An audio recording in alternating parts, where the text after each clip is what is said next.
इस खबर को लेकर बहुत दुनिया परेशान थी कि क्या बनेगा तालिबानों का। तालिबान तो लगातार एयर स्ट्राइक्स की वजह से पिटते हुए जा रहे हैं। इतलात ये आ रही हैं कि तालिबानों ने यूएवी का इस्तेमाल करना शुरू किया है। नाजरीन ग्रामी, तालिबानों के हाथ ड्रोन्स लग गए हैं। ये ड्रोन्स ने अब तबाही मचाना शुरू कर दी है। कहां कहां तबाही मचाई है, सबसे पहले वो देखिए। इन्होंने पुलिस हेडक्वार्टर कंदूज के ऊपर पहले कार्रवाई की ड्रोन्स की मदद से, वहां पर कब्जा कर लिया। अगर बात करें शबरगन की, तो शबरगन के अंदर जो इनका राशिद दोस्तम नाम का एक जर्नैल है, उसके घर के ऊपर इन्होंने अटैक किया। वहां पर तालिबानों ने सब कुछ लूट लाट लिया। इसके अलावा कब्जा करने के बाद वहां पर अय्याशिया की अपनी तस्वीर बनाकर अपनी ताकत का मुजाहिरा पूरी दुनिया को दिखाया कि अगर हम गवर्नर के ऊपर, पुलिस हेडक्वार्टर के ऊपर और जनरल के घर के ऊपर अटैक करके वहां उसको कब्जा कर सकते हैं, तो कंधार भी हमारी टारगेट है। हम उसको भी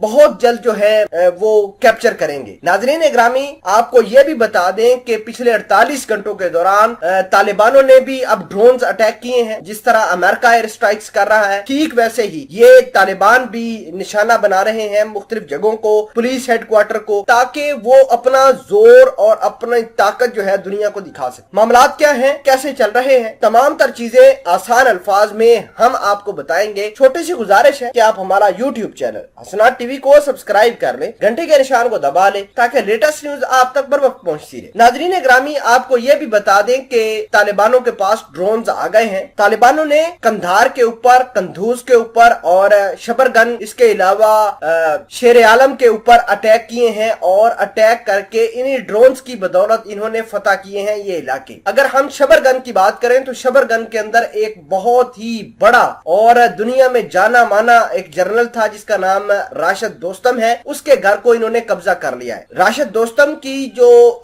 दोस्ती है वो तुर्की के जो सदर हैं तैयब उर्दगान, उसके साथ बहुत ज्यादा है। ये बहुत गहरे दोस्त हैं आपस में। और आपको ये भी बता दें कि आजकल जो राशिद दोस्तम का इलाज चल रहा था वो तुर्की के अंदर ही चल रहा था। तो ये बात जो है, जो तालिबानों ने अटैक करके राशिद दोस्तम के घर की मलिया मेट किया है, तो ये चीज तुर्की के सदर को नापसंद आ सकती। अगर हम बात करें दीगर इलाकों की, जैसे कंदूज के ऊपर, तो कंदूज के ऊपर भी स्ट्राइक करके ड्रोन्स की मदद से ही तालिबानों ने पुलिस हेडक्वार्टर के ऊपर कब्जा कर लिया है। पुलिस हेडक्वार्टर को मुकम्मल तौर पर कंट्रोल कर रहे हैं। अगर हम बात करें जेलों की, तो कंधार की जेलों के ऊपर भी अब तालिबानों ने एयर स्ट्राइक्स करके वहां पर जितने भी कैदी थे उनको रिहा कर दिया है। और साथ ये खुशी भी मना रहे हैं कि हमें गलत तरीके से इन्होंने कैप्चर किया था अशरफ गनी और अमेरिका ने, और हम निकल आए हैं। अब हम तालिबानों का साथ देंगे। जाहिर सी बात है, जो कैदी गलत तरीके से फंसे होंगे और जो भी उनको छुड़वाएगा ठीक वही वो उनको सपोर्ट करेंगे। तो ये मामला तो कॉमन सी बात है। अशरफ गनी, अमेरिका और दीगर जो स्टेक होल्डर हैं जैसे भारत है, ये काफी परेशान है कि तालिबानों के पास ड्रोन्स कहां से आए। तो दोस्तों, ये ड्रोन्स जो थे इनके पास चाइना दे सकता है, रशिया दे सकता है, समहाउ पाकिस्तान भी इसमें कंट्रीब्यूट कर सकता है। हो सकता है कि ईरान के साथ आजकल जो पिंगे तालिबान बढ़ा रहे हैं, हो सकता है कि ये ड्रोन्स जो है वो ईरान की जानब से भेजे गए हों।